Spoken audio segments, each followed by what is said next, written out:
Welcome back to a new episode of IOTA Poet. Today we have a very special guest on the channel. We have Jelle from Impierce. Now, I'm sure many of you know who Jelle is as a long-time IOTA OG and ex-IF employee. But look, there may be new guys here, or you may want to find out a bit more about Jelle. So, Jelle, can you just introduce yourself and tell us a little bit about Impierce? Sure. Well, first of all, thanks for having me. So my name is Jelle Millenaar. I'm currently the CEO and co-founder of Impierce Technologies, a company that we set up about a year ago to focus on self-sovereign identity products. And before that, and what most people probably know me for, is that I was the lead identity at the IOTA Foundation for about 3 years, where I helped set up the IOTA identity team that developed the IOTA identity framework. And I basically did everything related to identity. So the educational side, like writing the blog posts to explain the topic, helping build the demos, helping projects adopt identity, and managing the team for developing the framework. So yeah, that's me.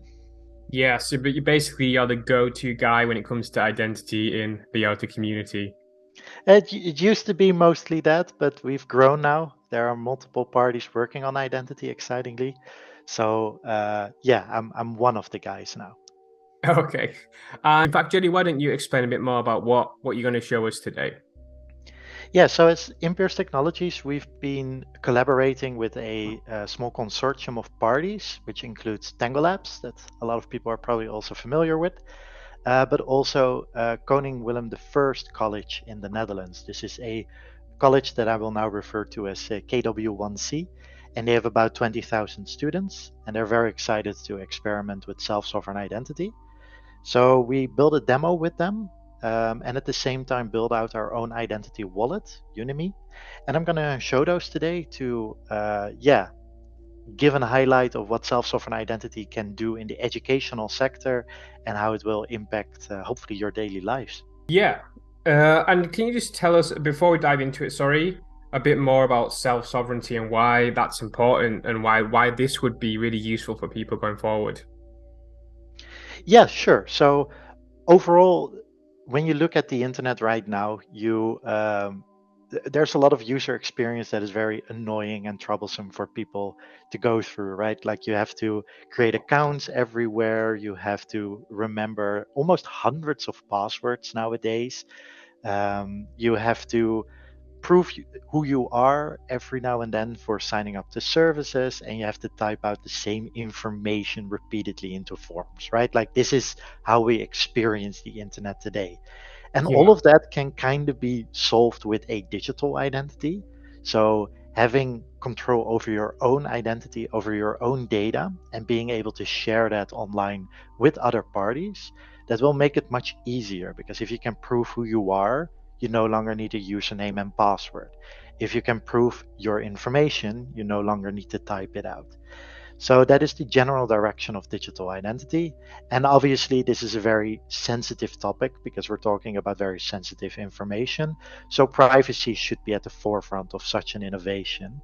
And that is what self-sovereign identity tries to achieve, where you really control your own data, control your own identity, and there's no third parties involved that can basically sell your data for advertisement money. Yeah, I think this is going to be a huge use case for, blockchain DAGs, etc. Because at the moment, the internet just really isn't user friendly, is it? I mean, I can relate to what you just said a lot because I'm constantly clicking forgotten password. These random accounts you need to log in that you set up 2 years ago that you just can't remember the password you used. And people end up just using the same password, and that makes it a lot more unsafe. Because once, obviously a hacker or whatever gets your password, then they may have access to a lot of your different accounts. Exactly, exactly. Great. So that's a very brief overview of why this is going to be useful. And yeah, I think it's probably a good time now just to dive into a demo because Joe's now going to give us a quick demo of what they're going to release. And okay, I'll leave it to you then. Yeah, sure. So if you're now seeing my screen, then you will see on the left side the NGDIL website. This will be hosted on demo.ngdil.com, so you can visit that yourself. And on the right side, you will see a mirror of my actual phone. This is not like deployed on my computer or anything. It's just actually a mirror from my phone. So it's a real app deployed on the phone. And yeah, as we go through a set of journeys, we will experience how self-sovereign identity can change how students engage with schools and with other learning platforms. It's really built around the concept of lifelong learning. So this is something that has been coming up more and more, and that schools are starting to realize is something they have to become a part of. And that is the fact that, yeah, you're no longer just a student in your early career, right? Like in your early life. You need to keep up with technology advancements such as blockchain, such as AI, but also, yeah, just new ways of working and keeping up your security certificates or your skills in whatever work you do. Yeah. So nowadays, the workforce themselves are also learning a lot more during their career, so they become lifelong learners. And to really become part of that, you need to be able to quickly join courses. And online learning platforms kind of got that covered because you can just create an account, sign up, and get started. But schools really fell behind on that because if you sign up for a school, they assume you're going to go for like a full education, like a bachelor or a master's degree. And that means that you have to go through this very expensive and long term sign up phase of proving who you are, what if you have all the knowledge that you need in order to follow those courses. And then you have to work towards a bachelor or a full master degree. Otherwise, the school doesn't even get paid. So we're trying to flip that on its side and make schools part of this lifelong learning experience. And for that, it is important that it becomes very easy to sign up for courses and to sign up at new schools so that you can kind of just shop around, follow one course in one school, follow another course in another school, maybe go back to the first school. And yeah, like have a much more flexible learning pathway, as we call that. Great. Okay, and I'm just gonna say I'm gonna have questions that come up, but I'll save them to after you finish the demo so I can keep it flowing for you. Oh yeah, okay. Sure thing. Feel free to ask questions in the middle though Yeah. if that makes sense for you. Um, so the yeah, the demo on the left, we're gonna get started with that. So when you go to this website, you can start your journey, and first of all, you can choose your wallet. So immediately this shows something very cool, is that we've built a system with inherent interoperability. So both the Vera wallet developed by Tangle Labs and the Unimi wallet developed by Impierce Technologies works on the same demo because we're using the same set of standards, the OpenID standards for logging in and sharing data with verifiable credentials. And this is all following the EIDAS 2.0 regulations. This is a new EU regulation where schools, but also financial institutions, public transport, governments, etc., all need to adopt this new digital identity system by 2025, which I honestly think will be delayed because that is very optimistic.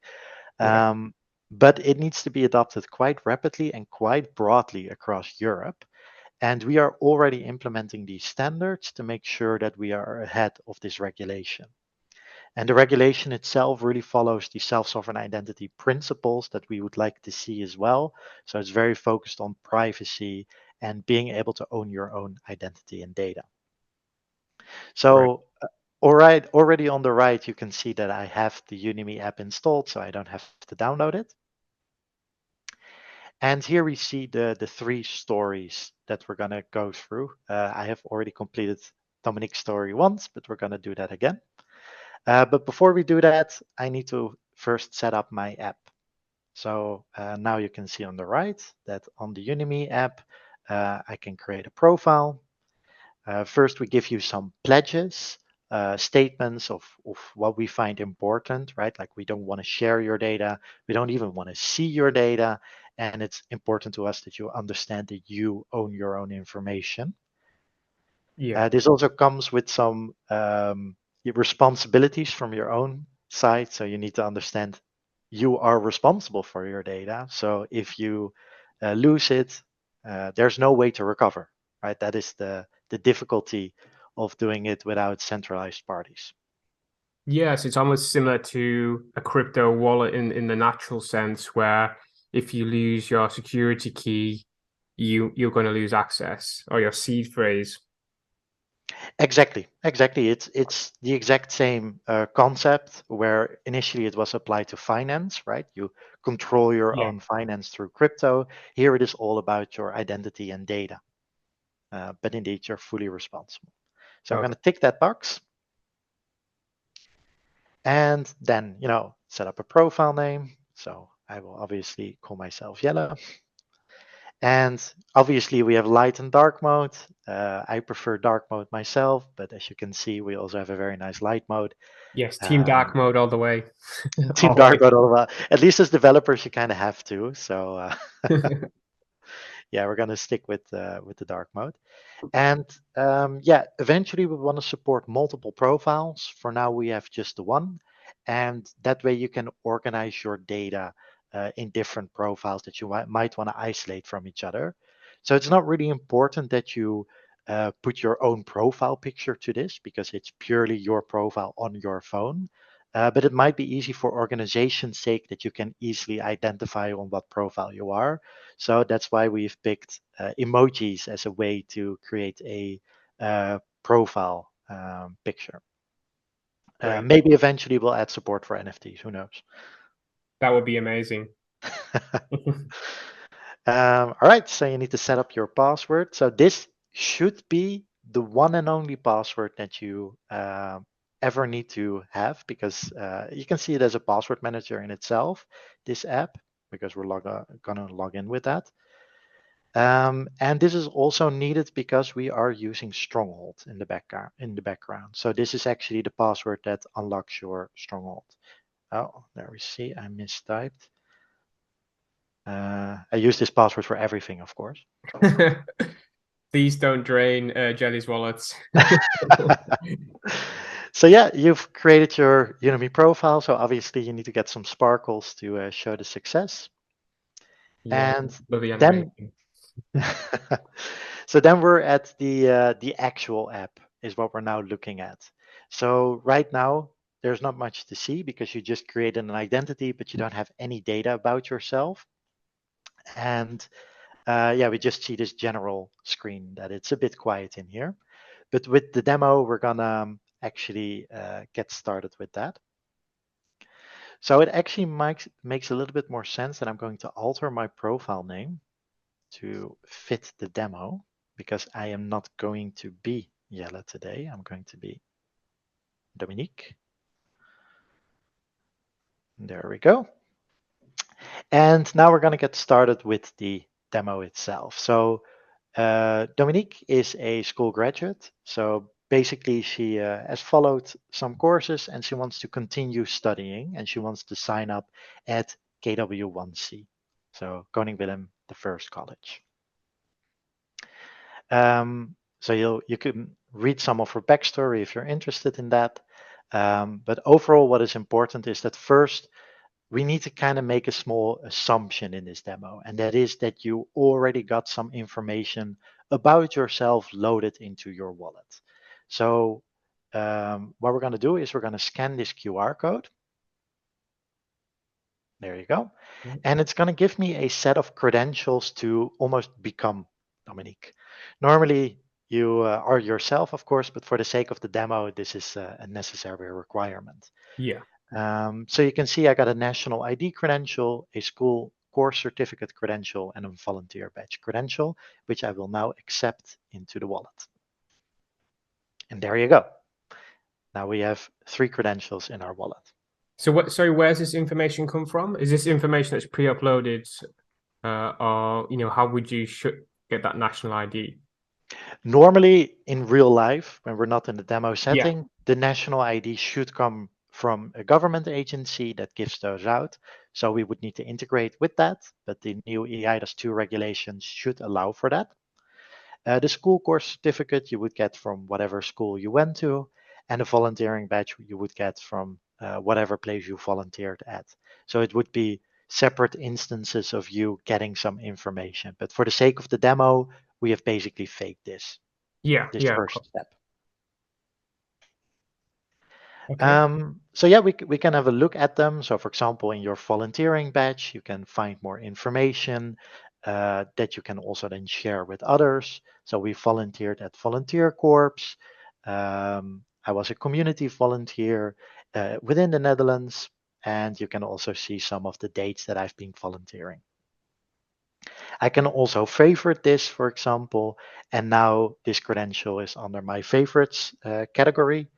You can imagine as if later this wallet really becomes part of your life, there might be some credentials that you use more often than others. So maybe you want to have them more readily accessible in the wallet this way. So let's actually go on with the demo. So we are now starting the journey of Dominique.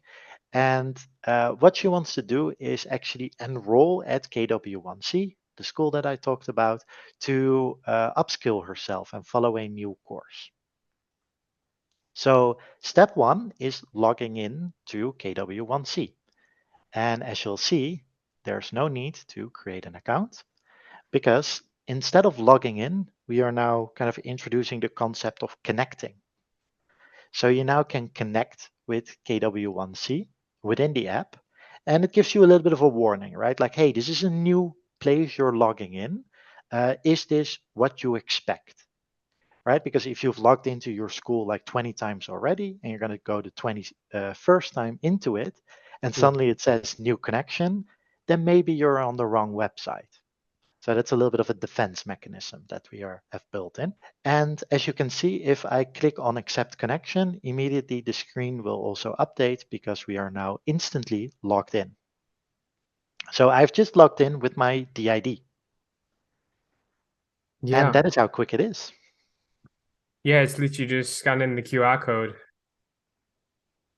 And just clicking the accept button. Mm, Exactly. So mm. it's very, very simple. I've never needed to create an account, no passwords needed for this as well. And everything is just handled through a OpenID standard called SIOP v2. So we also didn't invent our own login mechanism here. We actually used something that is standardized by the OpenID Foundation. Who developed that? So the OpenID Foundation created the standard. We've become member from the OpenID Foundation as well to provide our feedback, but we have implemented this ourselves. And what is also very cool is that Tangle Labs has implemented this themselves in a completely different programming language. So we implemented it in Rust and Tangle Labs, I believe, in JavaScript. So, and they both work on the same QR code. Yeah, great. Yeah, I mean, straight off the bat, I really love that concept of connecting rather than logging in. And just it seems so much smoother than having to type in your email address, your password, forgetting your password like 3 times, having to get think forgot your password and get an email and reset it, especially, if you're using a website that you don't use that often. Exactly, exactly. And I can now also go to my activity tab on the app. And can I actually see that I have this connection now? So from Koning Willem 1 College or KW1C. And if I click on it, I can see this general information. When was the first time I connected there? The last time I connected there. And eventually, which we haven't fully implemented that, on the top bar, you see the data and history tabs. So I can exactly see what credentials did I get from this connection, and what have I done in my entire history with this connection. So you could see every time I've logged in, every time I share data, exactly how much data I shared with them. So if they over request data, I now have some logs to prove that they yeah basically did that. Great. Yeah, it's almost like a data health check in an app where you can just check, how your data has been handled or when you accessed it. Yeah. Exactly, exactly. Um, so yeah, we've now just logged in, but we did that to actually enroll into a course. So my question to you is, which course do you want to follow? All-round carpenter, marketing, or future engineer? Well, considering this is the OTA community, let's go for marketing. We can all use some help with that. Absolutely, absolutely. So let's enroll now. And this is the moment that the school would actually need information about you, right? Because you're signing up for a course and they have some legal requirements to know more about you. So right now, this screen should have said that you have connected previously. That is a small bug still from our side, but we'll get onto that. Yeah. So let's accept that. And now we see the actual data request. So in order to sign up for the course, they say we need to see your national ID and your previous school course certificate to know if you have the right prerequisites to follow this course. And now the decision is up to me. Do I want to share that? If I don't, then obviously I cannot follow the course. But if I do, then I am basically signed up and ready to go. Okay. So let's approve that. And there you go. The other side has received the credentials, and you saw how smooth that was as well. And they also are able to then validate these credentials, right? This is where self-sovereign identity comes in really strongly. Because, for example, if I would try to change my course certificate by editing the data in the app, not that I could, but let's say I would. Um, let's say I got an 8 out of 10 and I want to change that to a 9 out of 10, um, then the validation on their side would fail because it says, hey, the signature of this credential doesn't match the data that we received. So you would not be able to sign up for the course until you provide valid data. Great. And I'm just thinking as well from not just the user perspective, which is naturally what we think from, but even from, the school's perspective, this could save them a lot of resources in terms of admin, etc. as well. Absolutely. I'll give you a very nice quote that I've heard. So the killer use case for self-sovereign identity is always the know your customer process at Yeah. banks. So there they have to verify all of this information, as you just said. And a Dutch bank told me one day that they spend 100 million euros per year on KYC validation. So our app has the potential to save them 100 million euros a year. And that's a Dutch bank, right? We're not talking about a multinational yet. So you can see how this is indeed a burden on these schools, on these other institutions and companies. And we're going to make life much easier for them. Yeah, that would be amazing. And as I say, even the cost, but it's just the frustrating process of having to go through sharing your information with people. Because, I went through the process of buying a house recently and was getting a loan from a bank. And the amount of information I needed to provide to them, it took like a day or two to me to collate it all. Whereas if this is all in a system somewhere, it's going to make it smoother and it's going to make me more likely to bank with that. I mean, you have to provide it to every bank, but I just think it'll make the whole system smoother. It would encourage people to maybe take loans, etc., more. So it would be advantageous for banks that way as well. Yeah, absolutely. Absolutely. It's basically just an improved customer experience for Yeah. them, right? Yeah, exactly. Yeah, customer experience. And certainly for the user end as well. So that's great to see. All right. So yeah, I've sent them my credentials. They have approved it. So we're now enrolled into marketing. And luckily, people in the IoT community are a quick study. So if we Yeah. start studying, then, well, there you go. We just finished the course. And obviously, I want to now be able to prove that I finished this course. So I want to get a credential. And this is where we do another QR scan. So get it on the screen. And it doesn't want to pick it up because I was too close.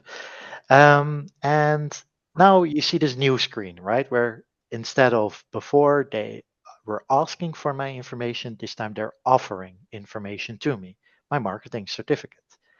So yeah, this is well earned, so I will accept it. And you can now see that it is part of my data. You can also click on it and see more information, when it was issued, the duration, how long it will be valid, um, the EQF, which is a European level for basically the difficulty of such a course. Yeah. And yeah, any kind of information could be put in here by the school themselves. And yeah, that is basically the first part of the first storyline. There's much more to show.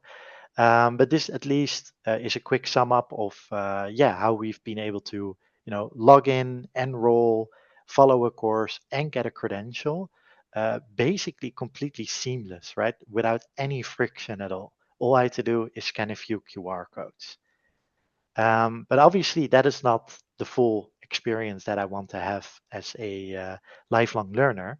I also want to be able to do something with this credential. So let's say I want to share it on LinkedIn or another uh, website. So we go into the second story, and this time I want to log into the Open Jobs network. Well, who needs a password, right? So I just Hmm. scan the QR code, I accept the connection, and there you go. We're now logged in to the Open Jobs network. And here I want to kind of show off my credential. So I would click Share Credential, scan the QR code again. This time it does show you that connected previously is ticked. So it remembers, okay, I was indeed on this website before, so there's a little bit more trust in this QR code. And I want to now share my marketing certificate to show the world what I've done. Yeah, I mean, sorry, just to go back a step there. So the show that you previously used the website, I think is actually going to be one of the most useful parts of this because for me, especially just to give a crypto example, when you go to access Binance and if you go to access from Google, I'm always a bit scared the top result is like one of those sponsored adverts and then you click in it and it's actually a phishing website, but it looks exactly like Binance. So if you had something like this, it would give you a lot more confidence that you're actually accessing the right link in crypto as well. Exactly. Well, that's the full reason why we have set it up like that. The app is meant to be, uh, yeah, targeting any kind of user, right? We're not just targeting the crypto world or just young students.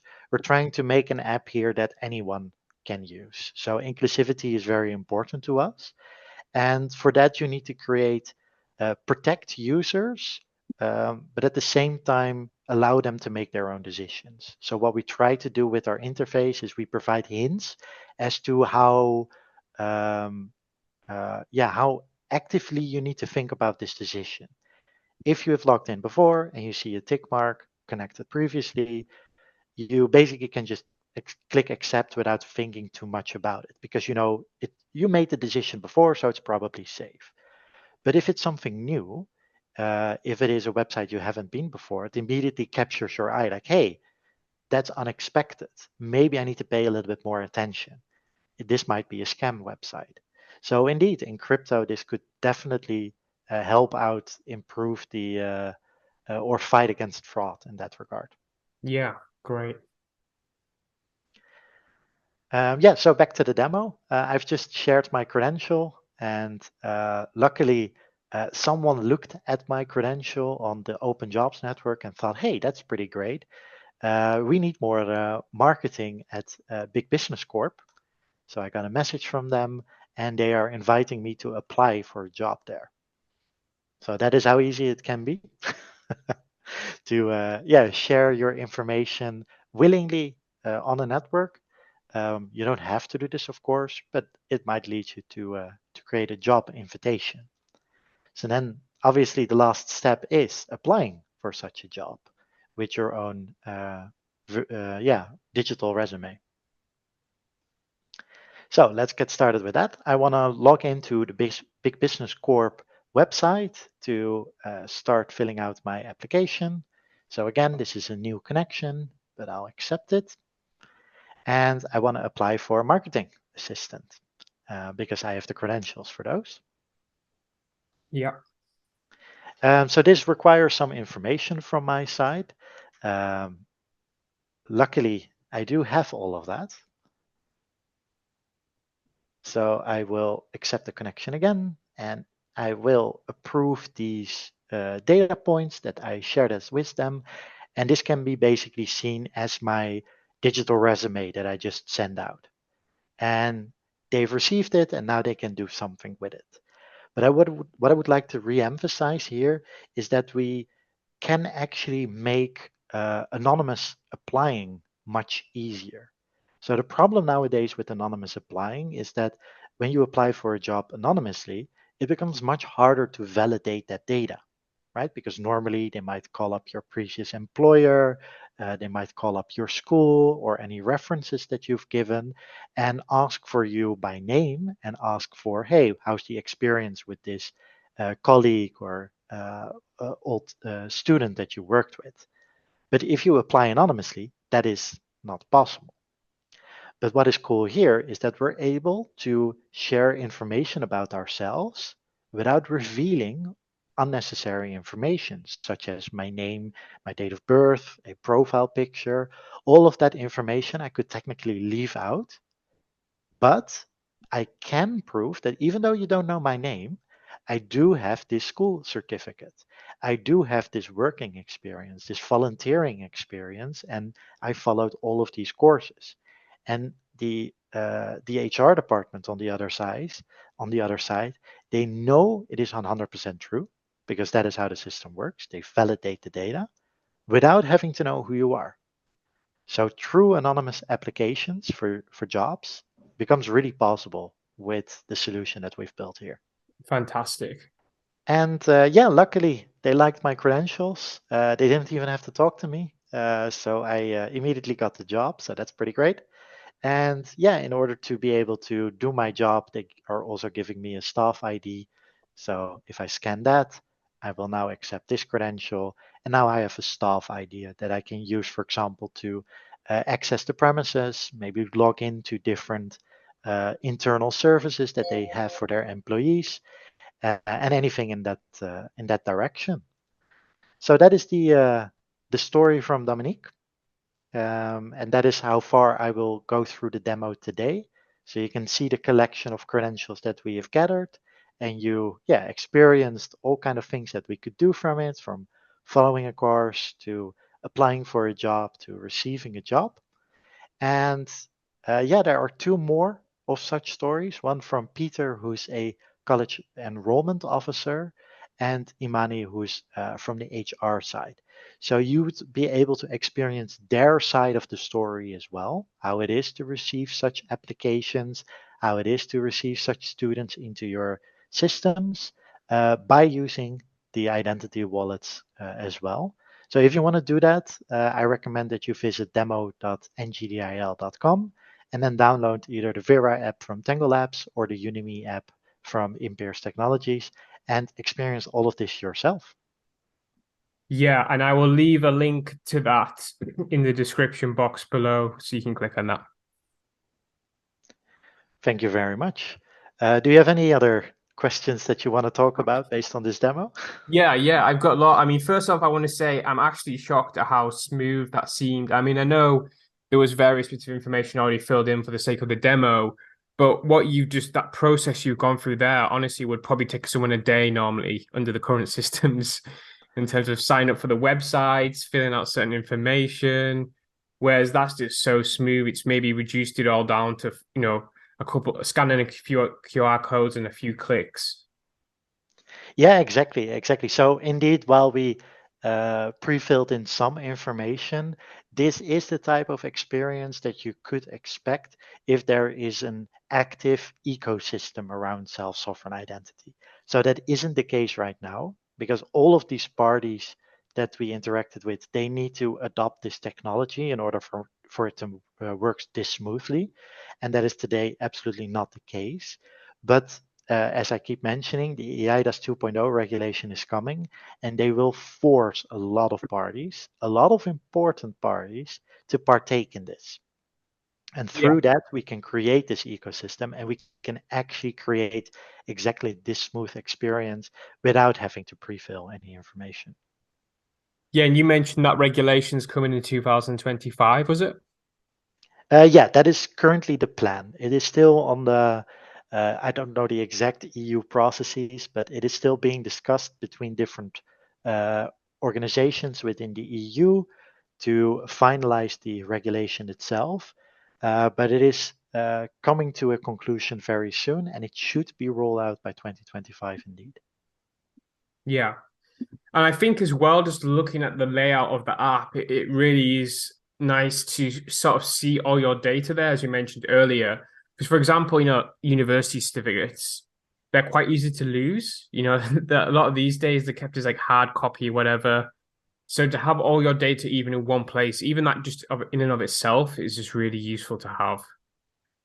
Absolutely, absolutely. Like every platform uses their own system, right? So you might have some certificates stored somewhere. You might get some PNGs that you have to store on your own computer somewhere. Um, and yeah, what is great about this is that we can standardize all of this following this EU regulation, and you can have it all in one place without losing it anymore. So yeah, you're completely right. Yeah, great. And so this app, is it going to be coming out on Apple, Google, what platforms? At the moment, indeed, it will be on Android and iOS. It will be launched in beta. So for Apple, you will need to enable test flight. And for Google, I'm not entirely sure if you need to enable anything particularly to take part in it. But you won't be able to find it in the store by searching for the name, but you would actually have to scan the QR code at the start of this demo on demo.ngdil.com. And then you'll be able to download the app on those two devices. So we have built the Unimi app in Tauri, which is a framework that is a lot of old IOTA Foundation members are working on that Rust framework for applications, and that targets also desktop. So that is Windows, Mac OS, and Linux. So our goal is to bring this wallet also to the desktop in a relatively short time period, but we'll need to see exactly when we do that. Technically, it can already run there, but we need some other UI designs that work with such a different aspect ratio. Yeah. Okay, that's noted. And I suppose one of the key questions is, of course, in this app, your data is going to be stored there. How can you as like the app creators interact with that? I presume like what securities are in place to stop that? So, as the app creator, we see absolutely nothing. All your data is stored in your stronghold. So, not only your seed or anything is stored in stronghold, your actual data is stored in the stronghold. And we do not have a copy of this at all. That does mean if currently you lose your phone, you lose your data. Obviously, that's not a user experience we can deliver for the long run. So, what we have been working on, and we will introduce in a relatively quick update after initial launch, is a backup system in the cloud. And that is your own cloud. So, you can just put your own Stronghold file in your Google Drive, in your Apple Cloud, I believe it's called, or I'm not entirely sure what all Yeah. the alternatives are. But you can place it anywhere you want. And that is just an encrypted file of your data. And the only way to decrypt it is with your own password. So as long as you don't share that with your cloud provider, they also will not be able to access any of your data. So yeah, we just see nothing. We don't want to see anything, and the data is all yours. Oh, great. Yeah, I'm sure that's what people will love to hear, that you can't access that. And you mentioned Stronghold. So is that on the blockchain on IOTA? So Stronghold is basically an encryption of your information that you locally store. So it actually has nothing to do with IOTA. It's just a way of storing information in a secure way. And we will also provide an alternative for that you can actually use your hardware security in your phones and eventually on your desktops as well to store it in more secure hardware locations, which is even better than Stronghold. Um, but yeah, that requires a little bit more engineering from our side. Great. Okay. See, I've got sorry, I've got so many questions coming up here, but I'll try and not have too many questions for you and keep you too long. But I suppose one of the key points everybody will want to hear is the roadmap because this seems like you've already got a really nice working demo here. What's the sort of next steps and what can people expect going forward in the next, say, 6 months to a year? So the app itself fully works, right? All that we've shown are actual OpenID interactions with data that follows all the right standards and everything. So we could integrate it today into websites and it would work great. However, we're very particular in keeping it in beta because we want to add a few more features. So you can expect over the, let's say, next 6 months, we will have some continuous small updates to the app to improve the experience even more. But at the same time as Impierce Technologies, we will be focusing on providing adoption software that is needed for the other side. So let's say another website wants to adopt this technology, they still need to be able to receive this information to generate all of these QR codes that people need to scan. They need to validate the information that they receive and then, yeah, integrate it into their own systems, right? So there are quite a few steps involved. So we want to provide the tooling for all of this, and that's what we're going to build over the next 6 to 12 months as well. And once we have that tooling in place, we can basically start to think about a set of launching customers so that when we release Udemy 1.0, you actually also have places to use it in, right? If we release an app that you can't use, there's not much use to it. So at that point, we would be offering our services to several websites, maybe to several schools. We'll see how it plays out. And yeah, then you'll be able to actually use the app directly. So that should all have been happening in the next 12 months or so. Great. And what's the reception been like to the demo so far? Honestly, really great. We've been showing this to several schools so far, including KW1C, and they are very excited about it. We are getting questions around, can we experiment with it? Can we bring this to our students as soon as possible?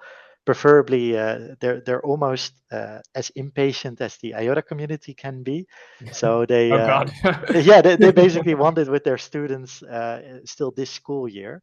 So we'll try to see what is possible to do this in a secure way, of course. But yeah, the reception really has been, and a quote to give is, yeah, this is really the future. We need to do something with this. And over the next week, actually, when this video goes live, I will already have done that. I will be attending several conferences as well to show up to show the app to hundreds of schools in the Netherlands as well. Um, be able to show on stage alongside Tangle Labs and KW1C what we've built and introduce them to these concepts. And hopefully that will raise a lot more interest as well. Yeah, I mean, it's just so smooth. How can this not be the future? And obviously, sometimes technology can be slow to be adopted, but it's just so much smoother than the current solutions we have. It's clear to see. Yeah. Exactly, and the nice part is that a lot of these components that we are building, like the Udemy wallet, this will also be open source, right? So it's not like we're gonna put a big monetary request towards all of these schools. Well, you have to build your own app, or we will build it for you, and will cost all of this money. No, like people will have the Udemy app. All you have to do is integrate it into your system and you can go ahead with it. You don't need to build all of these other components yourself because we've already taken care of that and anyone can see and use it in an open source manner. So yeah, that way we think we can really create this snowball effect for adoption. That once a few schools start using it, they will start talking about it. Other websites will also use it, and we can really, yeah, get this network effect going. Great. Yeah. Well, let's hope that that happens. And one question I do have that comes up for me actually is in terms of because at the moment our current solutions, as we've discussed earlier, is you sign in with your email, etc. And then there's kind of been this next step where you have sign in with like Gmail or sign in with Facebook. What advantages does that have over the current system we have that way? So the sign in with Google, Facebook, or whatever, all of those buttons, they follow a standard that is also developed by the OpenID Foundation. So the standard that we are using is meant to kind of replace that.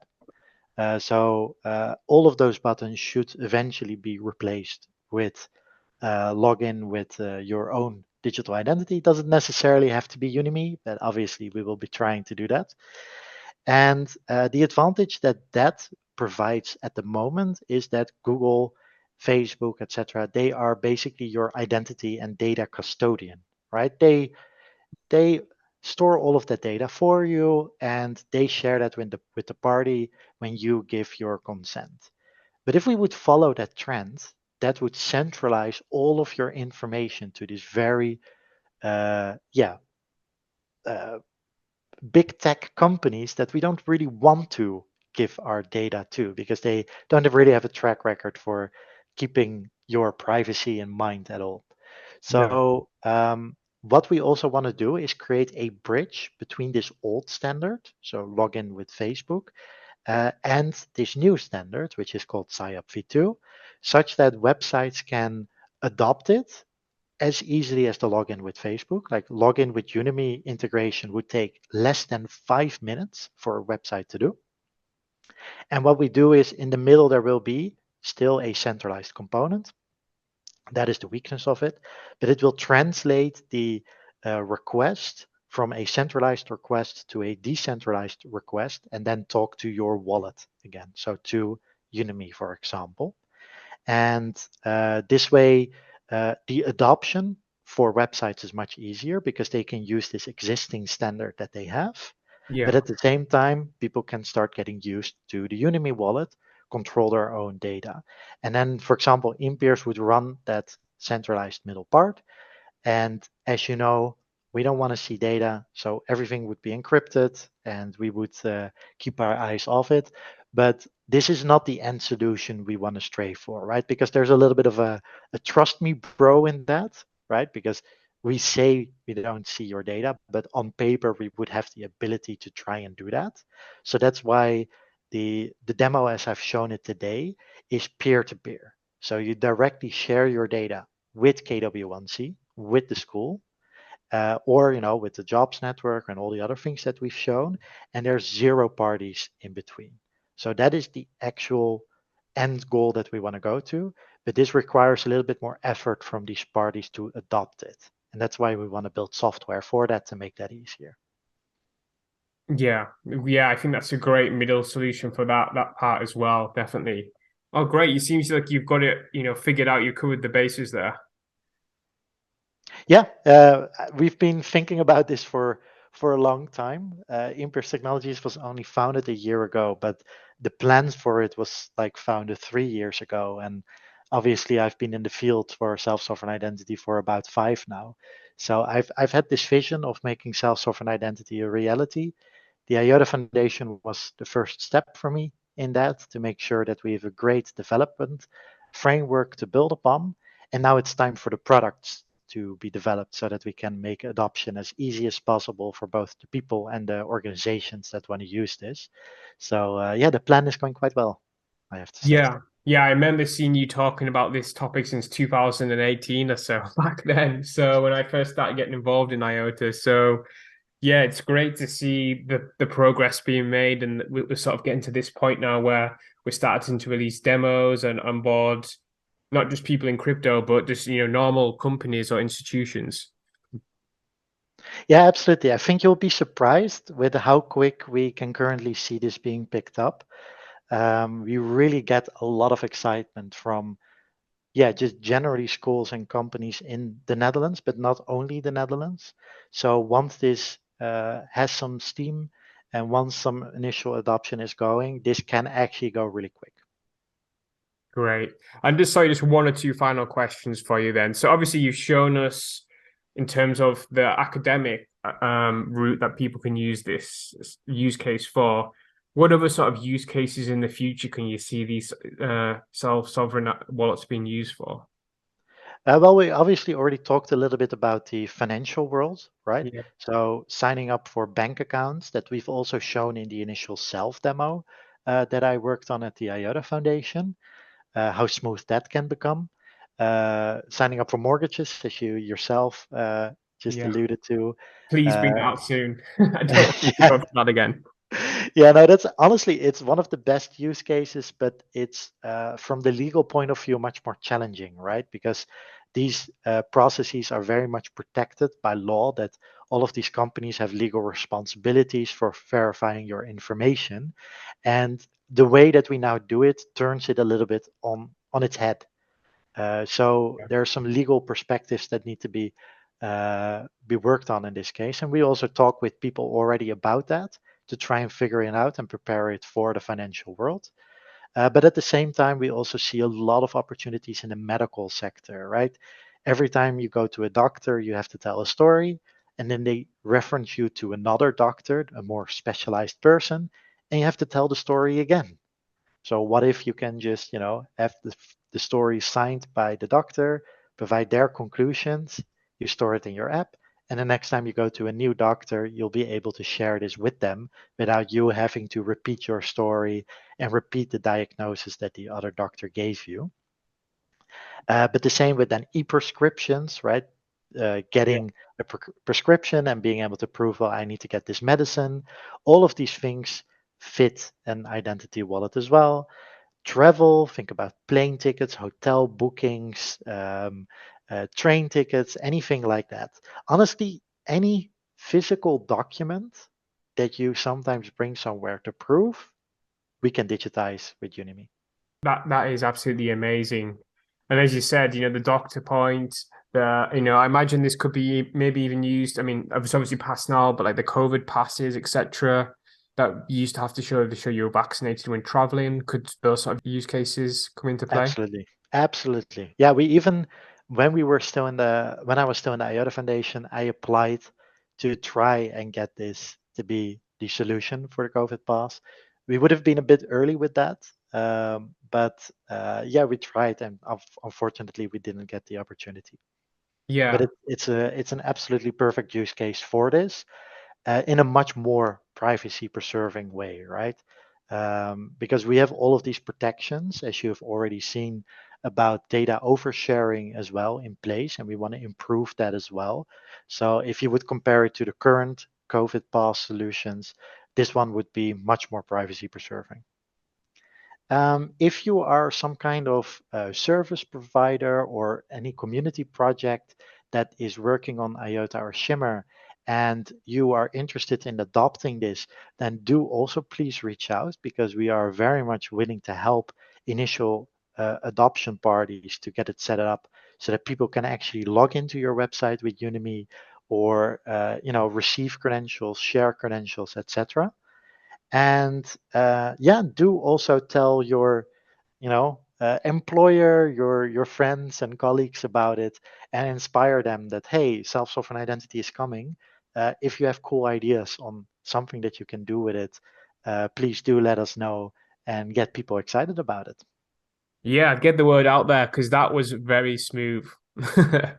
So smooth. Great. Well, thanks for that. That was really interesting. I said I'll include all the links below so you can get involved. You can use the demo. Please do. It's so smooth and it really is eye-opening what solutions are coming now to get around the frustrating process of storing and sharing data, which is at the moment. So thanks for that. That was really useful. Yeah, thanks again for having me. Great. Okay, well, I think that's a good point to leave it there. So thanks very much, Yella, for coming on today. Really insightful, yeah, and I'm really looking forward to the next steps. I'll be following Impierce very, very closely. So yeah, thanks. That's all for this week. Don't forget to like and subscribe, and I'll see you in the next one.